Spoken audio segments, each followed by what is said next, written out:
It's January 16th, 2026 in the evening. The markets are closed, the commotion has subsided. However, you can sense it if you're currently watching the metals. Before anything cracks, the air was heavy and thick. I work as a private commodities analyst. For 12 years, I have been trading these markets and stacking actual silver. I started this channel because I was fed up with having to wait half a day for mainstream media to cover what I could see on my Bloomberg terminal in real time. To be honest, I grew weary of seeing all these AI avatar channels spread false information and repeated silver hype. I have a single purpose for using this avatar: speed. More quickly than anyone else, I can provide you with accurate information. Just the facts, nothing extravagant or dramatic. I have to take you through something that is going on right now tonight. Because it reveals a system they don't want you to comprehend, the financial media won't touch it with a 10-foot rod. The hook is right here. This morning, silver took a beating. 9:45 a.m., we witnessed a vicious 4% dump in the east, the type of action that sets off stop losses, shakes out weak hands, and causes regular traders to panic, sell, and vow never to trade metals again. According to the dominant narrative, a stretched sector is going through a natural cooling period. They want you to think that the silver bull is worn out, that this was just retail investors losing their cool, and that perhaps it's time to switch back to tech, bonds, or whatever they're pushing this week. What they're not telling you, though, is this: the screen is deceiving. Since the miners, the real businesses that extract this metal from the earth, hardly batted an eye, the silver miners, ETF and ticker, only opened lower by 1.4%, even though silver bled 4% at the open. And it recovered nearly all of that by noon. Let me reiterate that. Silver fell 4%. Miners fell 1.4%. It's not a sign of weakness. Relative strength is what that is. That is the initial indication of a significant trend reversal. The market is alerting you that there is a serious problem with the official narrative. Here's why. Why this is important. As you watch this today, January 16th, the third Friday of the month, is less than 12 hours away.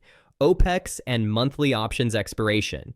You understand what that means if you have been in these markets long enough. For institutional short sellers, this is the riskiest day of the quarter. This is the day when derivative positions worth billions of dollars either print money or blow up in their faces. And the miners aren't moving just yet for a reason. It has nothing to do with their weakness. It's because an extremely pricey and specialized anchor is keeping them underwater. Allow me to explain what I believe is actually taking place here. In order to safeguard large bank short positions before tomorrow's monthly options expiration, silver miners are being artificially depressed. The thesis is that over the course of the next few minutes, I will demonstrate this to you using concrete facts, simple math, and a process that the majority of regular investors are unaware even exists. This is the conflict. The price of silver is close to $91. However, the stocks of the companies that actually produce this metal, known as mining equities, are priced as though we were still in a $30 scenario. It's more than just a lag. The market isn't reacting slowly in this situation. There should be no structural anomaly like this in any sensible pricing model. And this is what I've promised you. I'm going to dispel the myth of operating leverage. To find out why these stocks are spring-loaded, I will do the math. Additionally, I'll provide my personal strategy for dealing with the volatility I anticipate over the next 24 hours. The reason for this is because silver increased 140% in 2025 of the world's top performing assets. Additionally, the miners are only now beginning to awaken. There is no philosophy behind the tremendous catch-up. It is a mathematical certainty, and I think it starts tomorrow. Let's get started. I was staring at my screens a few hours ago. The time was 11:45 a.m. Eastern. Gold was down 0.13%, trading at 46859. Silver was down 0.75% at 91.52s. The standard chop, nothing extraordinary. However, you would have missed the true narrative if you hadn't watched the intraday tape. Silver was completely shattered this morning at 9:45. In just a few minutes, we're talking about a 4% flush. The sort of maneuver that smells like blood in the water and appears to be a sign of surrender. This wasn't at random. This raid was a stop-loss operation. This was intended to start a chain reaction. All of those retail stops that are just below support get struck if you reduce the price hard and quickly enough. More sales are then triggered by those compelled sells. As momentum algorithms accumulate, you may find yourself in a self-reinforcing panic cycle. The playbook is that. By doing this, you can remove weak hands and build up a position at a discount. This is where things become fascinating, though. The miners only opened down 1.4%, even though silver was down 4%. 4%. After an hour, it began to heal. The miners were exhibiting significant relative strength by the time I checked at 11:45. If you have enough experience trading stocks, you are familiar with the concept of relative strength. It indicates a separation between the industry and the underlying commodity. It indicates that a floor is being defended. It indicates that while everyone else is in a panic, the wise money is taking over. And I noticed a flawless V-shaped bounce when I viewed the chart of that 9:45 recovery. That isn't what retail purchasing is. Retail doesn't move very quickly. That kind of coordinated firepower is not present in retail. It's institutional. The floor being protected is that one. And that prompted me to pose the obvious query. How come someone would put up such a fight to keep silver below $92? One financial mechanism that is on the verge of blowing apart is the solution. And you must comprehend operating leverage in order to comprehend it. This idea is the secret to everything. Therefore, allow me to explain it to you. The magnifying glass of profitability is operating leverage. It's what occurs when your costs remain largely constant while the price of what you sell soars. This is the simplest explanation I can think of. Consider yourself a lemonade vendor. Making a cup of lemonade costs $1 and requires lemons and sugar. You get $110 for it. You make 10 cents for each cup. Let's now picture a heat wave. People are now in dire need of lemonade. You still pay $1 even though the price of a cup has increased to $10. The cost of lemons didn't increase tenfold. The price of sugar didn't increase tenfold. Your expenses are sticky. They take a while to adapt. Your profit is no longer 10 cents. The cost is $9. With a 900% price rise, the profit increased by 9,000%. Operating leverage is what that is. And that's precisely what silver miners are going through at the moment. These businesses have all-in sustaining costs, or AISCs, of about $30 per ounce. That's the price they pay to extract silver from the earth, purify it, and sell it. Everything is included in that figure. Permits, taxes, diesel, labor, equipment, and so forth. The profit margin was quite narrow while silver was trading at $35. The margin you're referring about is 14%. These businesses weren't thriving. They were just surviving. Silver, however, is currently at $91. I'll demonstrate the arithmetic for you. The profit margin formula is straightforward. Price less all-in sustaining costs divided by price is the profit margin. Therefore, the margin for $35 silver with $30 AISC is $5 divided by $35, or 14%. However, the margin is $60 divided by $90, or 67% for $90 silver with $30 AISC. Profitability rose by a factor of nearly 5, not merely by doubling or tripling. Despite this, the stock prices remain stagnant and unmoving. The trap is that. The anomaly is that. I'm sitting here tonight to tell you that the most undervalued industry in the global picture is the silver mining sector. Let me now address the skeptics because there are valid counter-arguments here, and I want to steal them from them before you assume that I'm simply some permeable pushing opium. Skeptical argument. First, AISC is growing too quickly. The bears will tell you that all of the profit is being eaten up by inflation, labor, diesel, and machinery. That these miners aren't really profitable because their expenses have skyrocketed in tandem with the price of silver. This is my counter-argument. Costs have increased indeed. Diesel now costs more than it did 3 years ago. The cost of labor has increased. The cost of equipment has gone up, but not by thrice. Silver has. AISC has increased by 33% if it has gone from $30 to, say, $35 or $40. The price of silver has increased from $35 to $90. That is a rise of 157%. The quarterly filings provide an objective view of the margin expansion. The earnings reports are available for you to peruse. These businesses print money. Free cash flow is at an all-time high. They're making loan payments. The dividends are rising. There, in plain and white, is the math. The second skeptic point is jurisdictional danger. The gains will be taxed by governments. This is the traditional dread. Silver rises to the moon when you purchase a mine in a developing nation, but the local government then imposes a windfall tax on mining earnings and takes all of your profits. This is the problem. It is precisely because of this concern that stocks are so cheap. It has a price. For this reason, instead of purchasing mining stocks, individuals purchase actual silver. For 10 years, the industry has been disliked because of this. This is what the naysayers fail to see, though. A safe yield of 5% is not what we're after. We are not purchasing these stocks in order to receive dividends over a 20-year period. We are examining the violent catch-up that takes place prior to the drafting of taxes. Governments move slowly. The bureaucracy moves slowly. The stock will have doubled or tripled in value by the time committee meetings, legislation, and the new tax code are passed. That's the chance. And here's something else that no one is discussing. Examine the Heka mining ticker HL's low volume. It's reaching all-time highs. Risk management isn't that. That isn't sophisticated hedging. It's a desperate cap. That person is in a very precarious situation as they attempt to keep the pressure cooker lid on before it explodes in their face. What comes next then? The third Friday of January 16th is tomorrow. Options expire every month.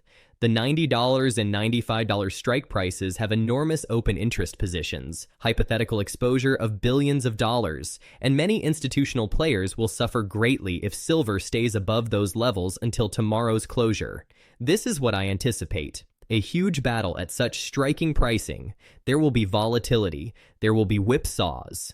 When you comprehend the location of the alternatives, you will see moves that appear illogical at first. Here's what I'm keeping an eye out for. Anticipate some inventive intervention if the banks begin to lose control of the $90 level. A COMEX margin increase, unexpected technical issues on key trading platforms, or a handy news article regarding import taxes from India or Chinese demand. They will make use of their playbooks and tools, because all those call options the banks sold go in the money if these miners gap up, if the decoupling becomes clear, and if retail begins to pile in. This sets up a gamma squeeze, which is a self-reinforcing forced buying event that costs billions of dollars. There isn't a backup plan for that situation. This is the bit that irritates me. Take note of how silent this is in the major financial media. The record earnings these miners will post next month are not being discussed. The yields of free cash flow are not being mentioned. The clear mathematical discrepancy between the commodity's price and the equity's valuations is being ignored. This stage of the cycle is known as the media blackout. At this point, while the retail investor is preoccupied with whatever dazzling thing CNBC is displaying, the sophisticated money is quietly accumulating. This is my dashboard then. This is what I'll be keeping an eye on in real time tomorrow. First, the ratio of silver to seal. The decoupling has started if that ratio begins to compress, which indicates that the miners are moving more quickly than the silver itself. The dollar index, or DXY, is number 2. Commodities will soar if there is a dramatic decline in the value of the dollar. It intensifies the movement and increases the appeal of gold and silver to overseas buyers. The third is the $90 level tick-by-tick motion. I think the suppression has failed if we maintain $90 through tomorrow's early session, and there is robust buying support each time we test that level. Additionally, there is no backup plan in case the banks lose control, retail begins to recognize this opportunity, or the algorithms change from selling to buying. It's finished. The rally to catch up starts. Let me now share my personal strategy with you. And I want to be crystal clear. I'm not giving you instructions. I'm not advising you on money matters. Based on my 12 years of trading these markets, I'm merely sharing with you how I'm negotiating this minefield. This is how I add to my positions. I'm expanding my minor positions if silver remains red and SIL finishes today, January 15th, flat or green. That would tell me that the relative strength we observed this morning wasn't a coincidence, that the decoupling is genuine, and that the repression is ending. That signal is highly conditional and particular. Miners must demonstrate strength, but silver must remain weak. That is how a sector rotation is traditionally set up.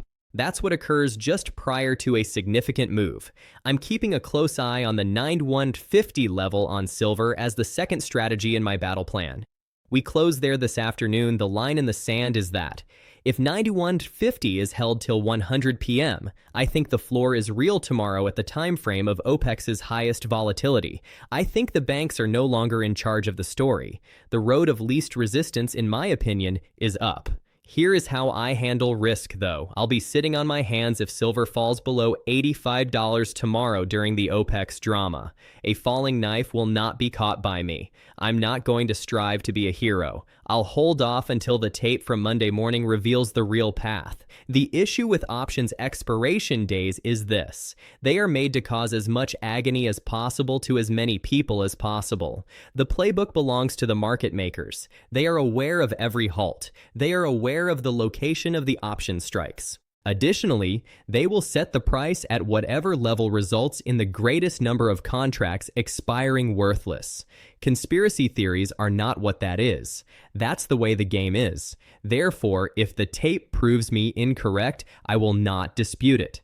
My objective: in order to test the mining ETF's 2025 highs, I'm waiting for the catch-up rise. What the talking heads say doesn't matter to me. I don't care if it's referred to as retail mania or a speculative bubble. Based on historical margins, the math indicates that these stocks should be trading at 3 times their present prices in order to reach fair value, and I don't intend to wait for the peak if and when they finally catch up. I've played this game long enough to understand that markets don't move in a straight line, and trees don't grow to the sky. When the move is extended, I'll grab my profit. When the 90-point RSI is set, when I get a lot of inquiries on Twitter about whether it's too late to buy, it's time to sell at that point. However, we haven't arrived yet, not even close. We are currently in the stage when no one finds it credible. Where are the outspoken skeptics? The general opinion is that the real money is in AI stocks, cryptocurrency, or whatever the fad is at the moment, and that precious metals are a boomer play. And I want to be right there, positioned early and patiently. Let me give you a 3-sentence summary of this. Miners are mired in the past, despite the fact that silver is at $91. A significant options expiration tomorrow, January 16th, is forcing this divergence. This sector is the most undervalued in the macro landscape due to the math of operating leverage. The pricing are deceptive, but the numbers are honest. And tomorrow is the day that the actual world and the paper market collide. Since this isn't just about a single day of volatility, I want to take a moment to zoom out and discuss the wider picture. OPEC is not the only issue here. This has to do with a structural change that has been accumulating for years and is now beginning to come apart. Allow me to provide you with some background information. We observed a similar pattern during the most recent significant precious metals bull market, which occurred in 2010 and 2011. Silver skyrocketed. After months of lagging, the miners suddenly seemed to be able to reach new heights. In just a few weeks, we're talking about 200% moves. A few juniors experienced a 1,000% increase. It's not exaggerated. That is history that has been recorded. You are able to access the charts on your own. And this is the crucial realization. Miners usually fall behind. Their response time is always slower than that of the underlying metal. Repositioning the institutions is a slow process. Analysts take a while to upgrade. These stocks aren't even known to the average investor until the move is halfway through. However, the catch-up occurs quickly, violently, and all at once. And I'm setting myself up for it. Silver saw a 15% increase in December 2025. Only 2% was made by the miners. The commodities and equity gaps grew. It turned into a canyon. According to the calculations, miners should be trading at 3 times their current valuations in order to attain fair value if silver holds $90, which I think it will. Fair value based on historical margins and comparable multiples from prior cycles, not speculative or bubble value. I don't want to give you exact price objectives because this isn't financial advice and I'm not trying to sell you anything, but you can figure it out on your own. Triple from here would put somewhere around good. You can determine what these stocks should be worth at $90 by looking at their trading patterns in 2011 when silver touched $50, because it suggests that the existing prices are wildly, absolutely, utterly incorrect. The math is unsettling, and that's just what I think. If this is such an obvious opportunity, why isn't everyone talking about it? Why isn't it all over CNBC? Why aren't the big funds piling in? Is a great question, and I know some of you are asking it. Allow me to respond. The story comes first. The prevailing narrative in finance at the moment is that inflation is under control, and precious metals are a hedge against it. The Fed is winning. The CPI is declining.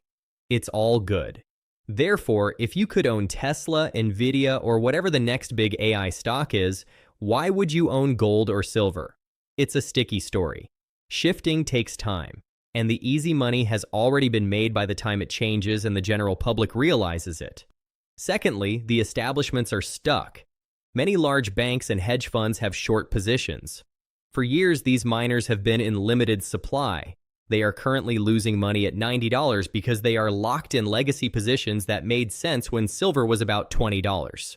The problem with short positions is this: their own gravity is something they produce. You have two options if a stock you're short starts to rise. You can accept the loss and cover your shortfall. Alternatively, you might increase your short position, double down, and hope that the price drops again. Can you guess which the majority of traders select? When forced to cover, they pour good money after bad, double down, fight the tape, and create even more explosive upside potential. The media blackout comes in third. It's important to reiterate what I just said. You shouldn't trust the financial media. Giving you alpha is not their business. Their business is to sell advertisements and keep you staring at the screen. Furthermore, precious metals are dull at the moment. They're not attractive. They don't have a captivating CEO who hosts podcasts. They don't have a horde of small-scale merchants on Twitter that constantly post rocket emojis. As a result, the media ignores them until they are unable to do so, until they have to disguise it because the move is so evident and unavoidable. By that point, it's too late for the typical viewer to purchase a ticket at a reasonable cost. The game is that. It always goes like that. Therefore, I'm not only witnessing one day of volatility when I look at tomorrow, January 16th, OPEC's monthly options expiry. The probable trigger that breaches the dam is visible to me. The point at which the market must re-prick these equities based on facts rather than fiction, because the suppression mechanism has failed. What I'm doing tonight is as follows. I'm going over my stances. I am currently examining my stop losses. In the event that we receive a gift, I'm making sure I have dry powder. Before it rips higher, silver experiences a flash crash that drops it to $85 or $80. Because I'm backing up the truck if that occurs and I receive that entry. Whatever cliche you want to use, I'm loading the boat. I'm using both hands to purchase. However, I'm also ready for the possibility that we simply grind up, that the miners gradually begin to close the valuation gap, that the catch-up takes weeks rather than days, and that the $90 level remains stable. That's okay too. I have patience. I have a lot of experience in this field. I'm able to wait. However, tomorrow is a different day. The pressure release valve is scheduled for tomorrow. Additionally, I want to see the direction of the steam. Let me share another item I've discovered in my 12 years of commodity trading. You always learn humility from the market. The market will hit you in the face and tell you that you don't know anything just when you feel confident and think you have everything figured out. Therefore, I'm not sitting here tonight asserting that I have flawless knowledge or vision. I'm not claiming to be an expert on tomorrow's events. I'm only sharing with you what I observe, what the data indicates, and what the arithmetic suggests. Silver miners are grossly undervalued in relation to the present price of silver. I want to address every potential argument before we go, so let's take another look at the skeptics. But what about geopolitical risk? What about the fact that a lot of these miners operate in unstable countries? Is a valid concern made by some. There is geopolitical risk. There is always a potential that the government will alter the laws, nationalize the mine, raise royalties, or impose new environmental requirements if you are the owner of a miner in Mexico, Peru, or Argentina. Diversification is important because of this. You don't put all your eggs in one basket because of this. For this reason, rather than placing a wager on a single company, I would rather trade the ETF, which exposes me to the entire industry. Here's the opposite, though. These companies are inexpensive because of that geopolitical risk. You have to pay for that dread. Therefore, the stock rate rises when the worry turns out to be unfounded, the mines continue to operate, the governments do not take the assets, and the earnings continue to flow. That's the chance. Let me add that the bears consistently make mistakes when it comes to jurisdictional risk. They handle all mining jurisdictions equally, as if Mexico, Peru, and Nevada were all the same. Lazy analysis, that is. In actuality, Tier 1 jurisdictions are home to some of the top-performing miners in this cycle: Australia, the US, and Canada. Banana republics are not what these are. These are stable nations with well-established legal systems that welcome mining. Yes, labor costs are higher. Permitting does take longer. However, you also receive the rule of law. Property rights are granted to you. Predictability is what you get. The worst part is still to come. Even expensive producers in pricey regions are printing money when silver is at $91. The profit margin is so large that it doesn't matter if you pay British Columbian environmental standards or Nevada wages, you're still earning outrageous profits. Last week, I was examining the financials of a mid-tier company. They have a higher than average AISC of $42. They work in a developed nation with stringent laws. Do you also know that in a high-cost jurisdiction, their profit margin is 53% at $90 silver? I can tell that someone hasn't done the math when they say they won't deal with miners due to jurisdictional risk. They are reiterating talking lines from 2012, when margins were squeezed and silver was trading at $28. The game has evolved. The math has evolved.